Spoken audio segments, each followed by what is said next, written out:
Good morning সবাইকে। এখন সকাল 7:30 বাজে। প্রচুর ঠান্ডা। আমি কাকুর টোটোতে বসে আমাদের ফেমাস চায়ের দোকানে চা খাবো বলে এখানে বসে আছি। প্রচুর ঠান্ডা লাগছে আর হাওয়াও দিচ্ছে।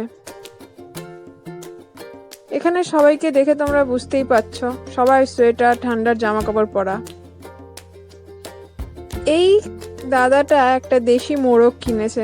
শীতের সময় আমাদের এদিকের বাজারে দেশি মোরগ, তারপরে হাঁস বিক্রি হয়। এটা ওই দাদাটার ফ্যামিলি। দেশি মোরগ খেতে দারুণ লাগে।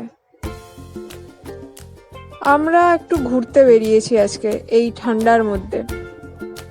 এটা হচ্ছে আমাদের এগ্রিকালচার ফার্ম হাউসের দিকে যাওয়ার রাস্তা। আর এই যে নোংরাটা দেখতে পাচ্ছ, এটা হচ্ছে গোটা বর্ধমানের গার্বেজগুলো এখানে এসে জমা হয়। বর্ষার সময় এদিক দিয়ে যেতে পারবে না তোমরা কেউ, এত বাজে গন্ধ বেরোয়। এখন অতটা গন্ধ নেই। আমরা যাব একটু গ্রামের দিকে। কোনো কাজ নেই, ফালতু ফালতু যাওয়া যাকে বলে। এই শীতের মধ্যে ঠান্ডায় এই দিকটা আরো বেশি ঠান্ডা।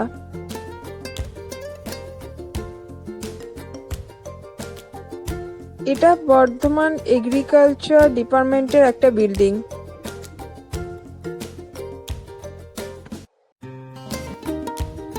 আমরা চলেছি নাদরার দিকে। এটা বর্ধমানের কাছাকাছি একটা গ্রাম বলতে পারো। মেনলি কারণ হচ্ছে একটা আশ্রম আছে, সেখানে যাব, টুকটাক কিছু কাজ আছে। বর্ধমান থেকে বেরোলেই এইসব দেখা যায়, ক্ষেত, চাষের জমি, আকাশ পরিষ্কার, কুয়াশা, এগুলো দারুণ লাগে দেখতে এই টাইমগুলো।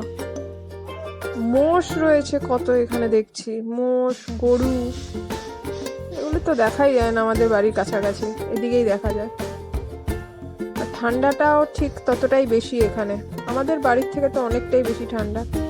কাকুকে দেখে বোঝা যাচ্ছে যে কতটা ঠান্ডা রয়েছে। আমরা এখানে আরেক কাপ চা খাবো।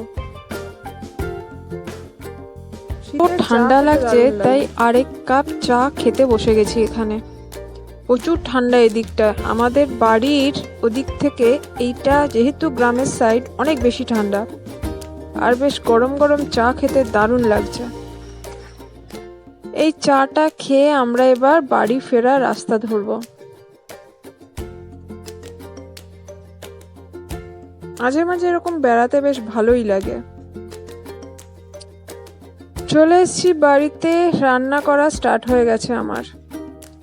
মসুরির ডাল করব, তাই কড়াইতে তেল দিলাম।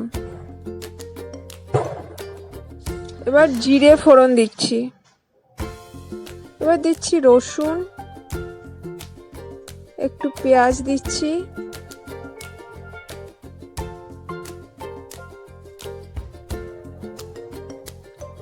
রসুন আর পেঁয়াজটাকে একটু নেড়ে নেব। তারপর দিলাম টমেটো আর কাঁচা লঙ্কা।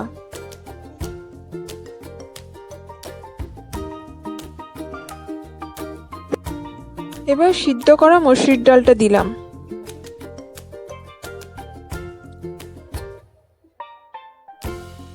অল্প হলুদ দিচ্ছি, নুন আর অল্প চিনি দেব। দিয়ে একটু ফুটিয়ে ধনেপাতা দিয়ে নামিয়ে নেব।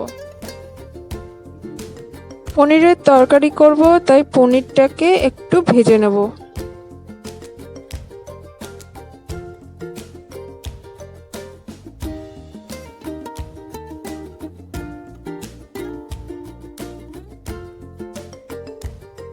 এবার ঝোল করব পনিরের, তার জন্য কড়াইতে তেজপাতা, জিরে ফোড়ন দিলাম। এবার দিচ্ছি পেঁয়াজ, রসুন, আদা। অনেকে নিরামিষ পনিরের তরকারি খেতে ভালোবাসে, আমি একটু পেঁয়াজ রসুন দিয়ে করছি। নিরামিষ করলে জাস্ট আদা বাটা দিয়ে করলেই হয়। এবার টমেটো আর কাঁচা লঙ্কাটা দিয়ে দিলাম।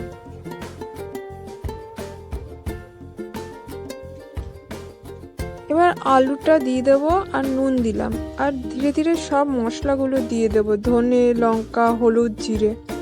দিয়ে অল্প একটু জল দিয়ে মশলাটাকে কষিয়ে নেব। এবার ঝোল করার জন্য একটু জল দিলাম, ঝোল ফুটে গেছে, পনিরের টুকরোগুলো এবার দিয়ে দিচ্ছি। এবার খাওয়ার পালা। পরে আবার সবার সাথে দেখা হবে, সবাই ভালো থেকো।